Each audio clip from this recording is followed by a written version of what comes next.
बच्चों, अभी हमने घूर्णी गति से जुड़े हुए बहुत सारी भौतिक राशियों की परिभाषाएं पढ़ी, उनके सूत्र देखे।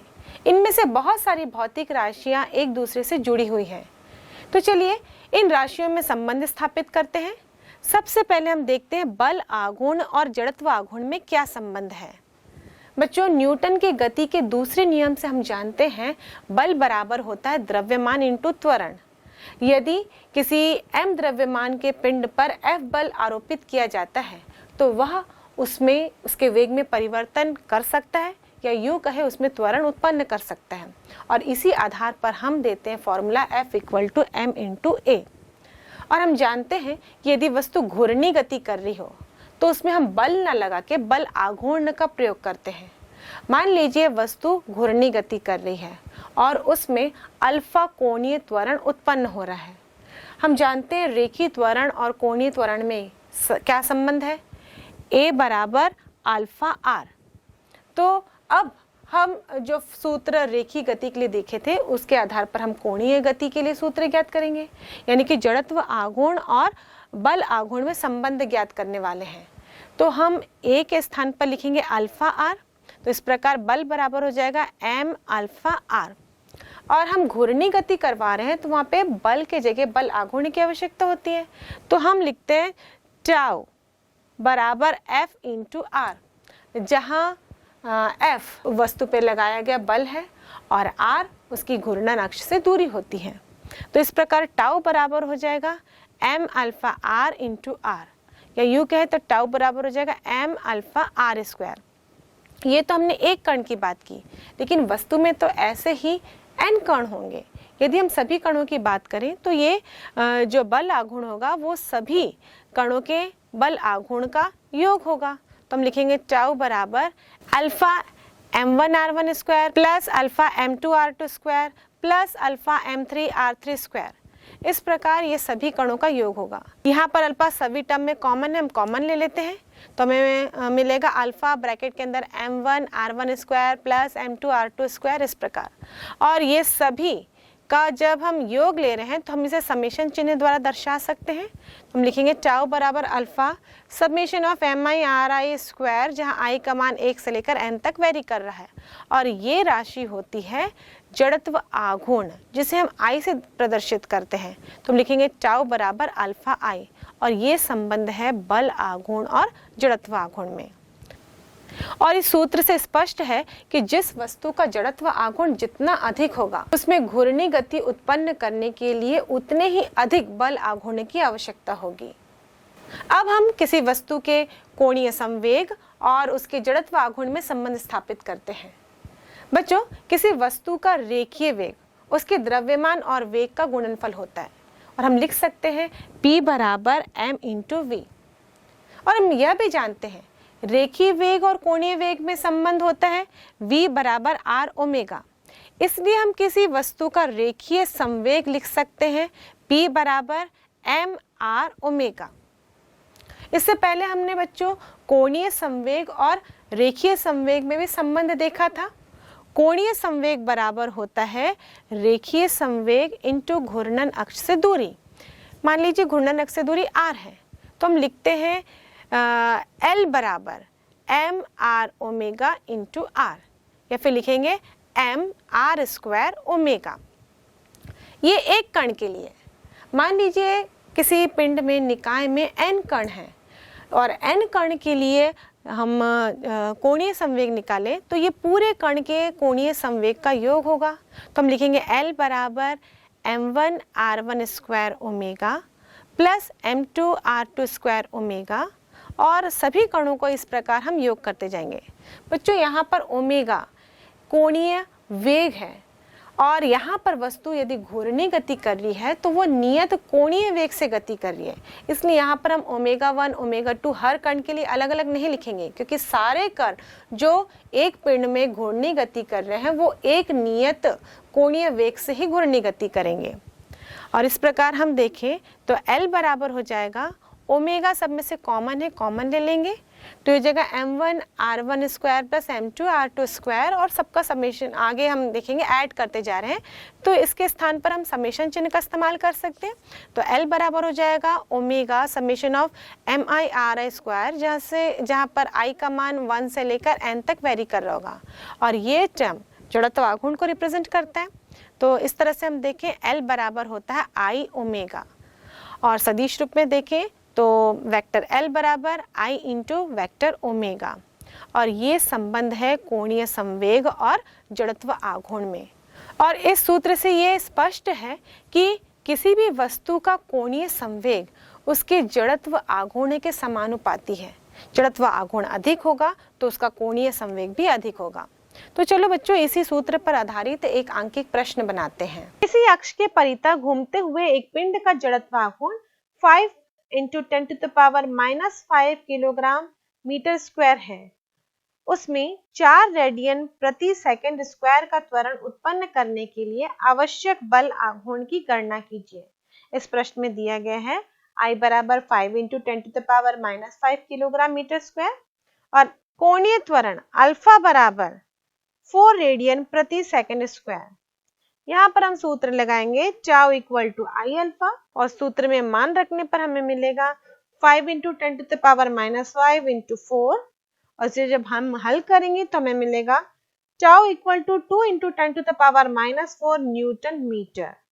और इस प्रकार हम बल आघूर्ण का मान ज्ञात कर सकते हैं। किसी अक्ष के परितः एक पिंड का जड़त्व आघूर्ण 0.5 किलोग्राम मीटर स्क्वायर है। वह प्रति सेकंड अक्ष के परितः 10 परिभ्रमण करता है। पिंड का कोणीय संवेग कितना होगा? I बराबर यहाँ पर दिया गया है 0.5 किलोग्राम मीटर स्क्वायर। घूर्णन फ्रीक्वेंसी यहाँ पर दी गई है 10 परिभ्रमण प्रति सेकंड। बच्चों, हम यहाँ पर मात्रक देख के किसी भी भौतिक राशि का अंदाजा लगा सकते हैं।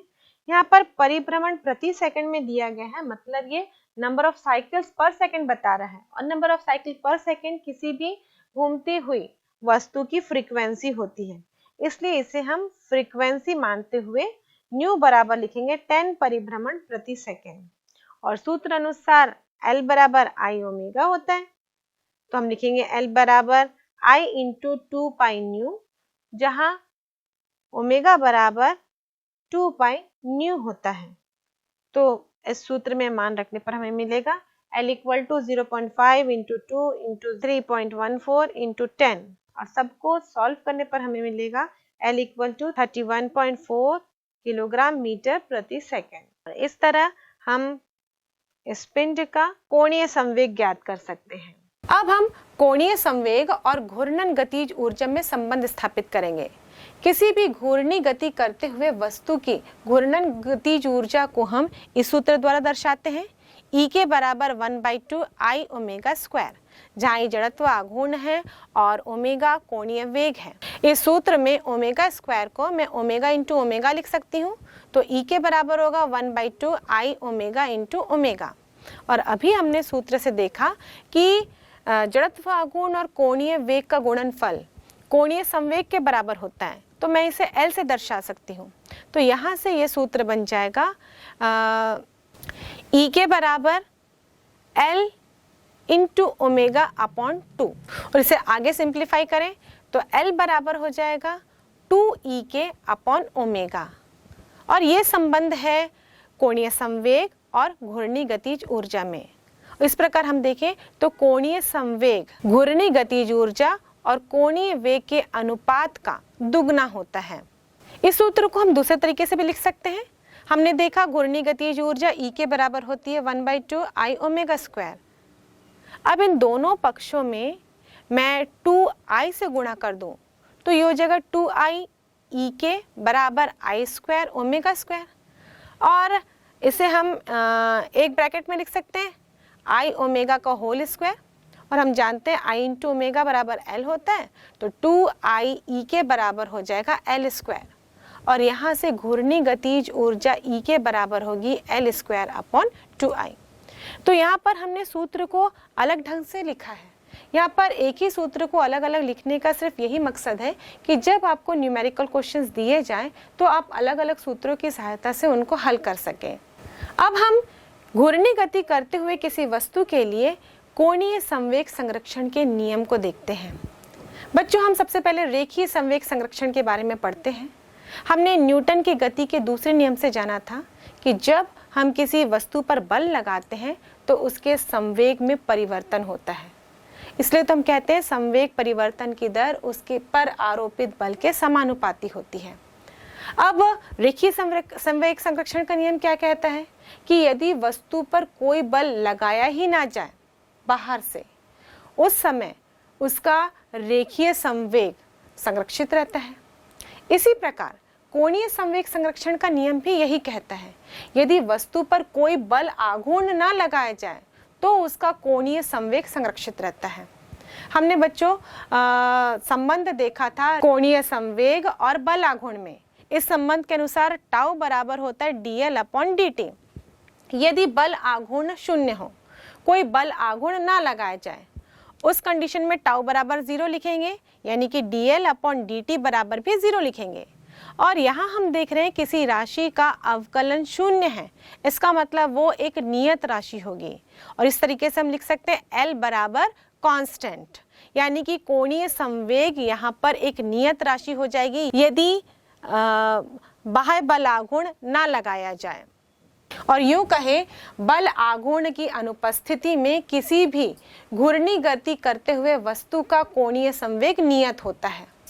और अभी हमने कोणीय संवेग का जड़त्व आघूर्ण के साथ संबंध देखा और इसके अनुसार L बराबर होता है I ओमेगा।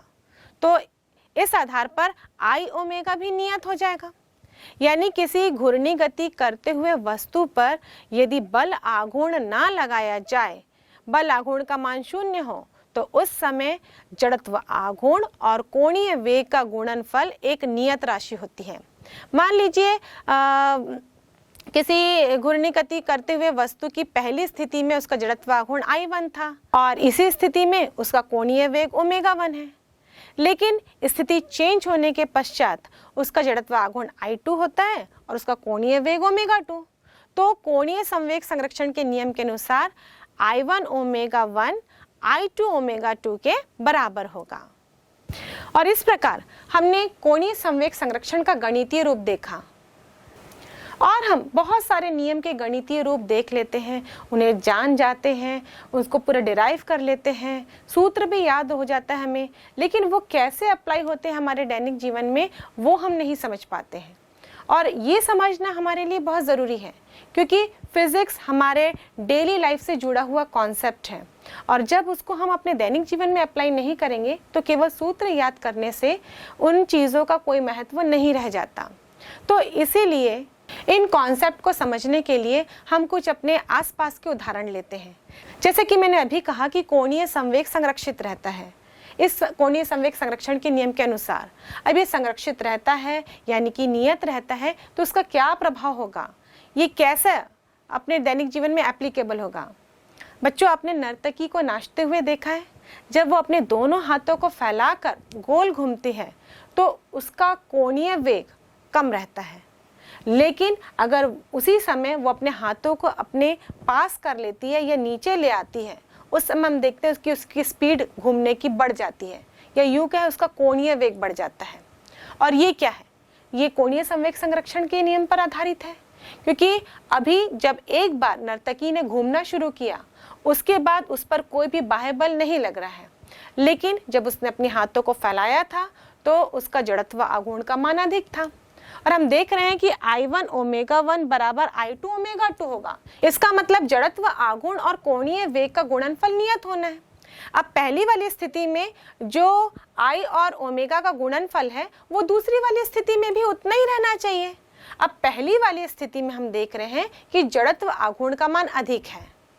अब दूसरी वाली स्थिति में हम देखेंगे जब वो अपने हाथों को पास ले आती है, मतलब घूर्णन अक्ष से सारे द्रव्यमान पास पास हो गए, तो उस समय जड़त्व आघूर्ण का मान कम हो जाएगा। अब जड़त्व आघूर्ण का मान कम हो गया तो इस राशि को नियत रहने के लिए इसका कोणीय वेग अधिक होना चाहिए और यही कारण है कि जब वो अपने हाथों को सिमट लेती है तो उसका कोणीय वेग बढ़ जाता है और वो कई बार चक्कर लगा लेती है। चलो इसी कॉन्सेप्ट को स्पष्ट करने के लिए हम एक और उदाहरण लेते हैं। मान लीजिए आप एक ऐसे टेबल पे खड़े हैं जो कि रोटेट हो सकता है। अब आप अपने दोनों हाथों में 2 डंबल लीजिए और अपने दोनों हाथों को फैला लीजिए। अब आपके हाथ में 2 डंबल हैं और अपने अपने हाथों को फैलाया है। इसका मतलब अब आप गोल गोल घूमेंगे तो मैक्सिमम द्रव्यमान इस गोल की परिधि पर होगा, और गोल की परिधि पर मैक्सिमम द्रव्यमान होगा तो इस स्थिति में पूरे निकाय का जड़त्व आघूर्ण का मान अधिक हो जाएगा। अब आप घूमना शुरू किए। घुमाने के लिए एक बल आघूर्ण की आवश्यकता थी, आपने वो लगा दिया। अब इस निकाय पे कोई बल आघूर्ण नहीं लगा रहा है, आप रोटेट करना शुरू कर रहे हैं। अब आप घूमते हुए अपने हाथों को अपने पास ले आए। अब देखेंगे कि आपकी घूर्णन जो स्पीड है वो और बढ़ जाएगी, यानी कि आपके हाथ समेटने से कोणीय वेग बढ़ जाता है। वो इसलिए क्योंकि पहली स्थिति में जब अपने हाथ फैलाए थे और दूसरी स्थिति जब अपने हाथों को सिकुड़ा था, दोनों स्थिति में आई और ओमेगा का गुणनफल नियत होना चाहिए। पहली स्थिति में जड़त्व आघूर्ण ज्यादा था तो उस स्थिति में कोणीय वेग कम होगा। दूसरी स्थिति में जब अपने हाथ सिमट लिए उस समय जड़त्व आघूर्ण का मान कम हो गया, तो राशि को नियत रखने के लिए अब कोणीय वेग का मान बढ़ जाएगा और इस प्रकार आप बहुत ज्यादा तेजी से उस घूर्णन अक्ष के परितः रोटेट कर सकेंगे। और इस प्रकार हाथों को फैलाकर और सिकुड़कर हम अपने घूमने की स्पीड को कंट्रोल कर सकते हैं। यदि आपने एक पत्थर को रस्सी से बांधा है और अपने हाथों से घुमा रहे हैं, उस समय पत्थर घूर्णी गति कर रहा है। मैक्सिमम द्रव्यमान किनारे पे ही इस वृत्त के, इस समय जड़त्व आघूर्ण का मान अधिक होगा और पत्थर घूम रहा है। अब अपने हाथों को आप रोक देते हैं, क्या होता है? पत्थर बड़ी तेजी से आपके हाथों में लपेटा जाता है। उस समय उसके घूमने की स्पीड बहुत बढ़ जाती है और वो तेजी से आपके हाथों की ओर लपेटा जाता है, क्योंकि जैसे ही आप अपने हाथों को रोकते हैं पत्थर धीरे धीरे आपके हाथ के पास आता है और जैसे ही वो आपके हाथों के पास आना शुरू करेगा उस समय जड़त्व आघूर्ण का मान कम होगा और जड़त्व आघूर्ण का मान कम होने लगेगा तो उसका कोणीय वेग बढ़ जाएगा और इसीलिए वो बहुत तेजी से आपके हाथ के चारों ओर लपेटा जाता है। यदि आप ऐसे प्लेटफॉर्म में खड़े हैं जो कि गोल घूम सकता है, आप उस प्लेटफॉर्म के किनारे पे खड़े होइए और उसके बाद आप देखिए प्लेटफॉर्म के घूमने की गति वो स्लो होगी, लेकिन जैसे जैसे आप उस प्लेटफॉर्म में चलकर आते जाते हैं उसके केंद्र की ओर आप देखेंगे उस प्लेटफॉर्म की स्पीड धीरे धीरे बढ़ते जाएगी, यानी उस प्लेटफॉर्म से जुड़ा हुआ कोणीय वेग बढ़ते जाएगा। यदि आप दूर जाएंगे वो धीरे गति करेगा और पास आएंगे आप तो वो तेजी से गति करने लगता है। बच्चों, आपने स्केटिंग देखा है? इसमें जो प्लेयर्स होते हैं ये बर्फ में आसानी से फिसल पाते हैं इनके स्पेशल शूज के कारण। और आप देखे होंगे जब वो कलाबाजी दिखाना चाहते हैं तो ये अपने बॉडी को सिकोड़ लेते हैं और उस बर्फ पे कई चक्कर लगाते हैं और जब अपने बॉडी को फैलाते हैं तो वो आराम से चक्कर लगाते हैं या फिर उसमें स्केट कर सकते हैं। लेकिन जैसे उनको अपनी गति बढ़ानी होती है, उनको राउंड राउंड लेना रहता है तो वो अपने बॉडी को सिकोड़ लेते हैं, क्योंकि जब वो अपनी बॉडी को अपने पास समेट लेते हैं उस कंडीशन में उनका जड़त्व आघूर्ण कम हो जाता है, क्योंकि सारा द्रव्यमान उसके घूर्णन अक्ष के पास आ जाता है, इसलिए जड़त्व आघूर्ण का मान कम हो जाता है। और जब जड़त्व आघूर्ण का मान कम हो जाएगा तो उसका कोणीय वेग बढ़ जाएगा और वो बहुत तीव्र गति से चक्कर लगा सकेंगे। वैसे ही आपने तैराक को भी देखा होगा, जब वो ऊपर से पानी में डाइविंग करते हैं और शरीर को पूरा फैला देते हैं तब आप देखते हैं वो सीधे सीधे पानी में अंदर चले जाते हैं। लेकिन उनको यदि इस हवा में कलाबाजी दिखानी हो तो वो क्या करते हैं? यदि तैराक ऊपर से नीचे पानी में डाइविंग करते हैं और अपने हाथ और पैर को स्ट्रेट रखते हैं, फैला देते हैं, तो हम देखते हैं कि वो सीधे सीधे पानी के अंदर घुस जाते हैं। लेकिन उनको इस हवा में कलाबाजी दिखानी हो, यानी कि हवा में गोल गोल घूमना हो, कई टर्न्स लेने हो, तो वो अपने हाथ और पैर को अपनी ओर सिमट लेते हैं। जैसे वो अपने हाथ और पैर को अपनी ओर सिमटते हैं तो उनका सारा द्रव्यमान उनके घूर्णन अक्ष के समीप आ जाता है, इसके कारण उसका जड़त्व आघूर्ण कम हो जाता है। और जब जड़त्व आघूर्ण का मान कम हो जाएगा तो उसका कोणीय वेग बढ़ जाता है और इसलिए हम देखते हैं कि वो तीव्र गति से गोल गोल घूमते हुए पानी की तरफ आते हैं और जैसे ही वो पानी के समीप पहुंचते हैं वो अपने हाथ और पैर को खोल देते हैं और फिर वो आसानी से पानी के अंदर प्रवेश कर जाते हैं। तो इस प्रकार जब कोणीय वेग को बढ़ाना हो घूर्णी गति में तो जड़त्व आघूर्ण का मान कम होना चाहिए और इस प्रकार हम केवल द्रव्यमान के वितरण में हेर फेर करके जड़त्व आघूर्ण के मान में भी परिवर्तन कर सकते हैं और इस प्रकार किसी भी घूमते हुए वस्तु के कोणीय वेग में परिवर्तन किया जा सकता है। अभी हमने घूर्णी गति से जुड़े हुए बहुत सारी राशियों के बारे में जाना, बहुत सारे कॉन्सेप्ट पढ़े, सूत्र देखा, जाना कि ये सदिश राशि है या अदिश राशि है।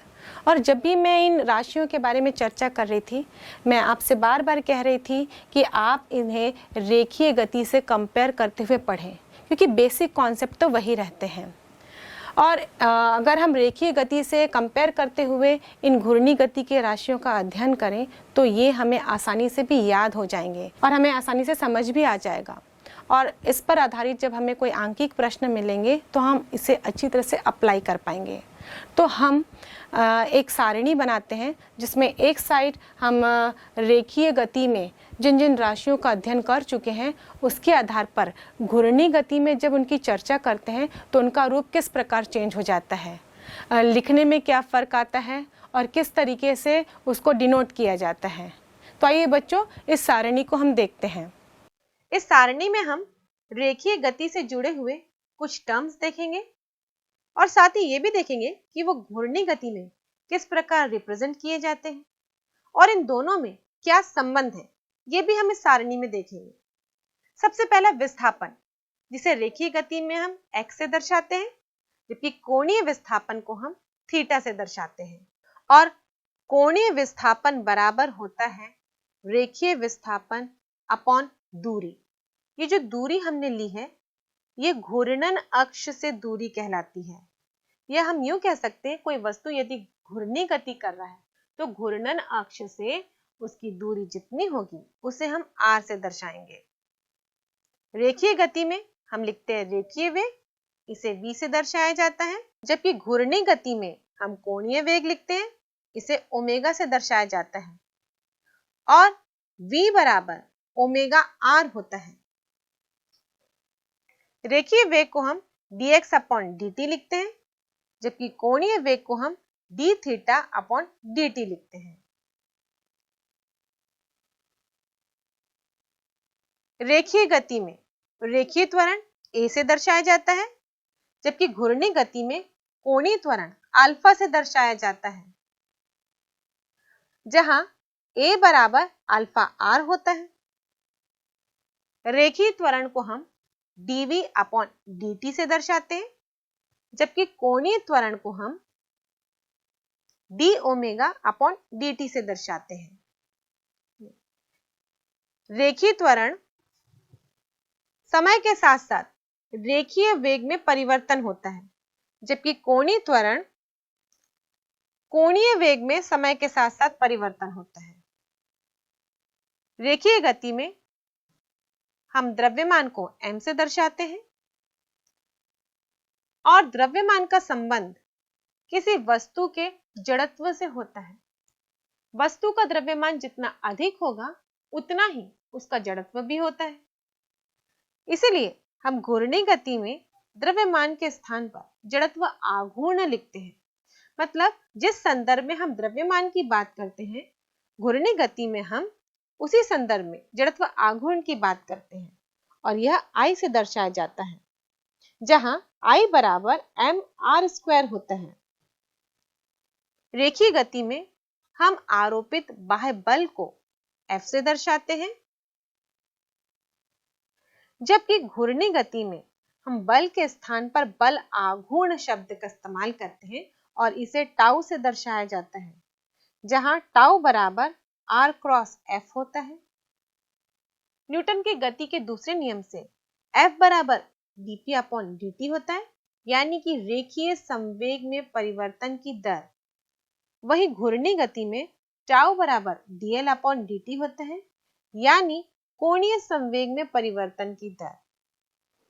रेखीय गति में बल को हम m इंटू a लिखते हैं यानी कि बल द्रव्यमान और त्वरण का गुणनफल के बराबर होता है, जबकि घूर्णी गति में हम बल आघूर्ण टाउ बराबर I इंटू अल्फा लिखते हैं, जहां पर I जड़त्व आघूर्ण है और अल्फा कोणीय त्वरण होता है। रेखीय गति में रेखीय संवेग को हम P से दर्शाते हैं, जबकि घूर्णी गति में कोणीय संवेग को हम L से दर्शाते हैं और L बराबर R क्रॉस P होता है। रेखीय संवेग द्रव्यमान और रेखीय वेग का गुणनफल होता है, जबकि कोणीय संवेग जड़त्व आघूर्ण और कोणीय वेग का गुणनफल होता है। रेखीय गति में गतिज ऊर्जा, मान लीजिए इसे हम ET से दर्शा रहे हैं, यानी कि ट्रांसलेशनल मोशन में काइनेटिक एनर्जी, इसे हम हाफ mv स्क्वायर से दर्शाते हैं, जबकि घूर्णन गतिज ऊर्जा ER से दर्शाई जाएगी, जहां R रोटेशनल मोशन के लिए लिखा जाता है। ER मतलब रोटेशनल काइनेटिक एनर्जी, इसे हम 1/2 I ओमेगा स्क्वायर से दर्शाएंगे। रेखीय गति के समीकरण देखेंगे और इसी के कोरस्पॉन्डिंग हम गति के समीकरण को घूर्णी गति के लिए भी लिखेंगे। पहला समीकरण V equal to U plus AT होता है, जहां V अंतिम वेग है, U आरंभिक वेग है, A एक समान त्वरण है और T समय अंतराल। तो घूर्णी गति में भी हम ऐसे ही लिखेंगे, ओमेगा बराबर ओमेगा 0 प्लस अल्फा टी, जहां ओमेगा अंतिम कोणीय वेग है, ओमेगा 0 आरंभिक कोणीय वेग होता है, अल्फा एक समान कोणीय त्वरण है और टी समय अंतराल। रेखीय गति का दूसरा समीकरण, इसे हम लिखते हैं S is equal to UT plus half AT square, जहां S विस्थापन को प्रदर्शित करता है। इसी के कोरस्पॉन्डिंग यदि हम घूर्णी गति के लिए दूसरा समीकरण लिखें तो ये होगा थीटा बराबर omega 0 t plus half alpha T square, जहां थीटा कोणीय विस्थापन है। रेखीय गति का तीसरा समीकरण v square equal to U square plus 2as, और घूर्णी गति में तीसरा समीकरण होगा ओमेगा स्क्वायर बराबर ओमेगा 0 का स्क्वायर प्लस 2 अल्फा थीटा। इस पूरे चैप्टर में मैंने आपको घूर्णी गति से जुड़े हुए कॉन्सेप्ट को रेखीय गति से कोरिलेट करके समझाने का प्रयास किया और इससे जुड़े भौतिक राशियों के हमने सूत्र देखे और मात्रक देखे। इनमें से कई राशियां सदिश थी और कई राशियां अदिश थी। अदिश राशियों को हम आसानी से समझ जाते हैं क्योंकि इसमें दिशा का महत्व नहीं होता, केवल हम सूत्र देखते हैं तो हमें इस कॉन्सेप्ट को समझने में आसानी हो जाती है। लेकिन हम जब सदिश राशि की बात करते हैं जिनमें दिशा होती है, तो इस दिशा के महत्व को समझने के लिए केवल सूत्र देखना काफी नहीं होता है। भले हम ये जान जाते हैं कि इसकी दिशा क्या होगी, लेकिन जब इसको हम डेली लाइफ में अप्लाई करते हैं या किसी एग्जाम्पल को सॉल्व करने के लिए इसका उपयोग करते हैं तो हम दिशा बताने में कंफ्यूज हो जाते हैं।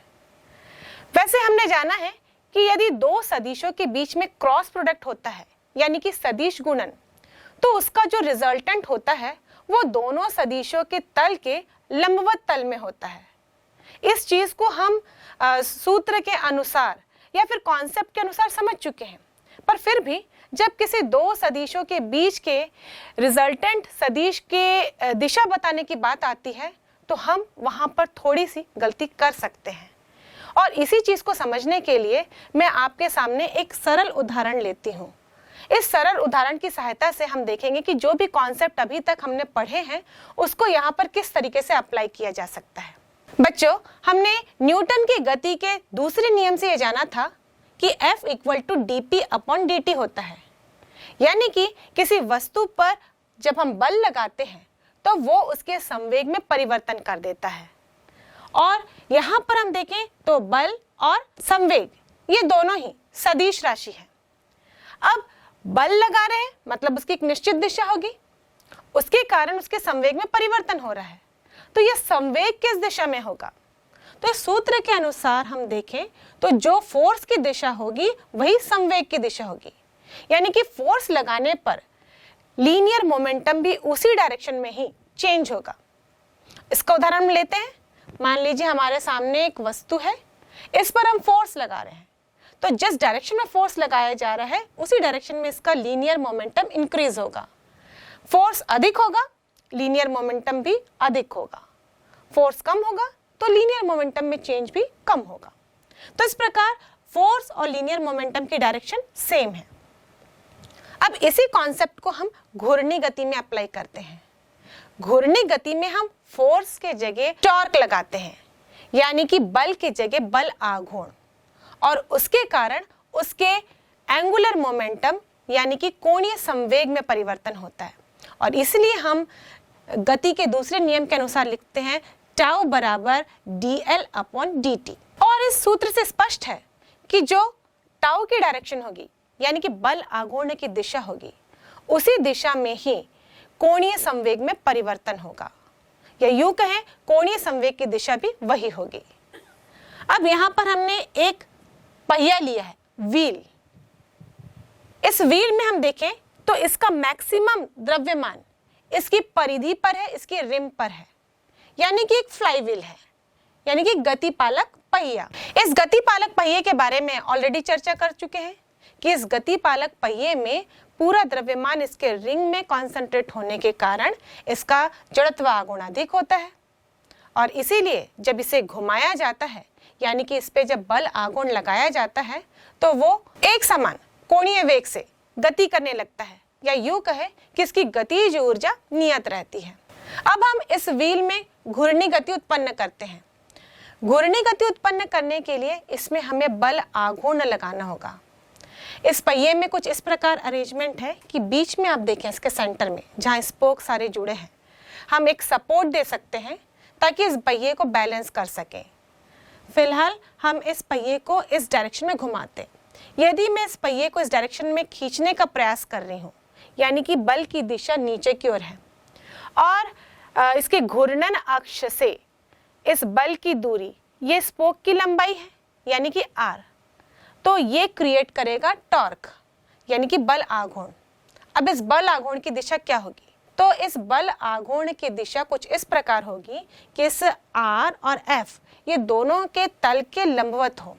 उसका डायरेक्शन निकालने के लिए हम अपने राइट हैंड के अंगूठे के नियम का इस्तेमाल करेंगे।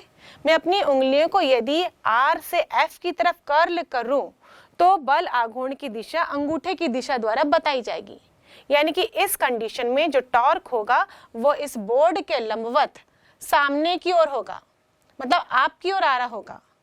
तो टाउ इस डायरेक्शन में है, तो सूत्र अनुसार एंगुलर मोमेंटम की भी डायरेक्शन यही होगी, और ये इसके केंद्र पर एप्लीकेबल होगा।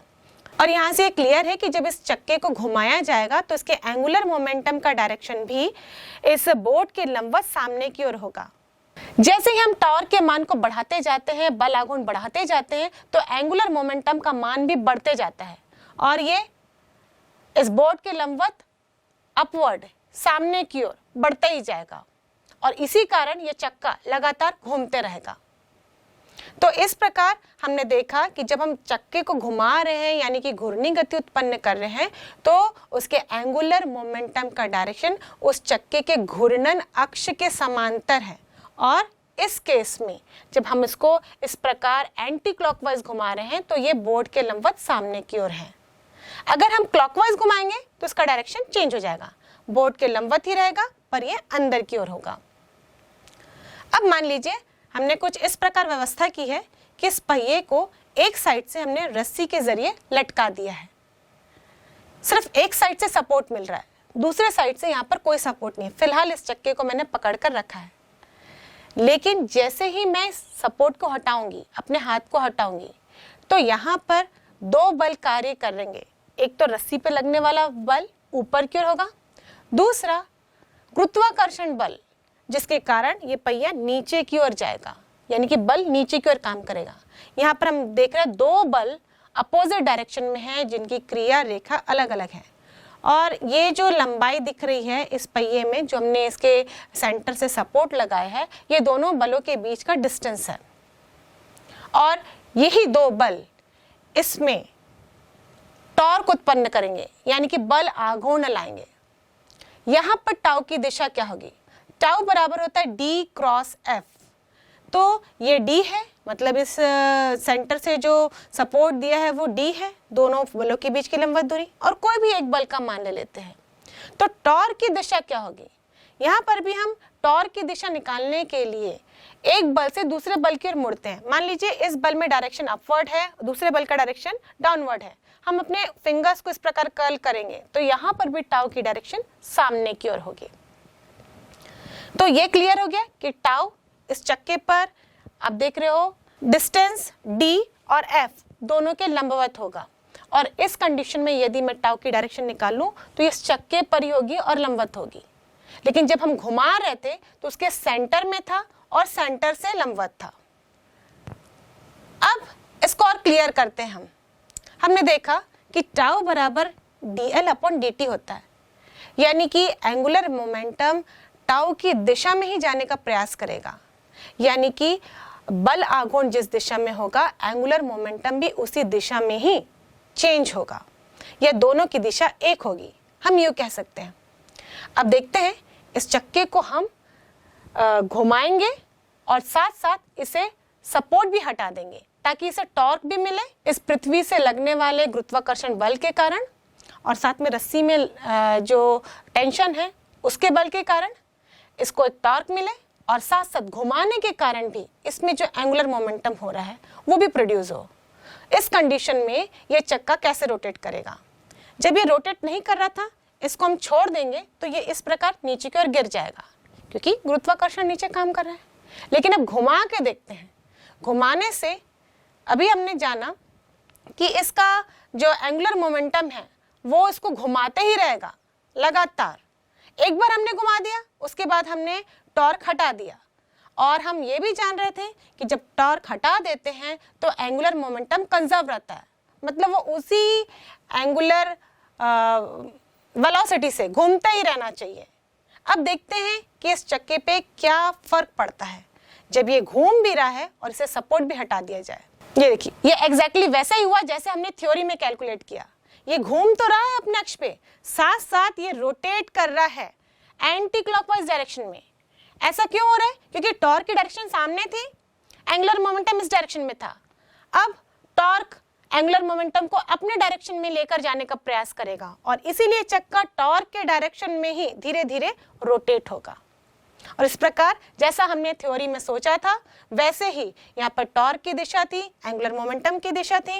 एंगुलर मोमेंटम लगातार टॉर्क को चेस कर रहा है, उसके पीछे पीछे पीछे पीछे बढ़ने का प्रयास कर रहा है, और इस प्रकार ये चक्का एंटी क्लॉकवाइज डायरेक्शन में घूम रहा है। इस प्रकार हमने थ्योरी को इस उदाहरण से समझने का प्रयास किया। इस थ्योरी को आप अप्लाई भी करते हैं। आपने देखा होगा जब आप साइकिल चलाते हैं, जब तक साइकिल का पहिया चलता रहता है आप गिरते नहीं हैं, आराम से गति कर पाते हैं। लेकिन जैसे ही साइकिल का पहिया रुक जाता है तो आपको अपने पैर नीचे करने की जरूरत पड़ती है, आप गिर जाते हैं, क्योंकि जब साइकिल का पहिया रुक जाएगा वहां पे गुरुत्वाकर्षण बल काम करेगा जो कि नीचे की ओर खींचेगा। लेकिन आप जब तक चलाते रहेंगे, पैडल मारते रहेंगे, व्हील घूमता रहेगा, उसको एंगुलर मोमेंटम मिलता रहेगा, और वो लगातार जिस एंगुलर वेलोसिटी से चल रहा है उस वेलोसिटी से चलने का प्रयास करेगा, और आप गिरेंगे नहीं। और आपने देखा होगा कभी आप गिरते भी रहते हैं तो आप हैंडल को इस तरह आगे पीछे करते हैं, और उतना करने से भी आप संभल जाते हैं, नहीं गिरते।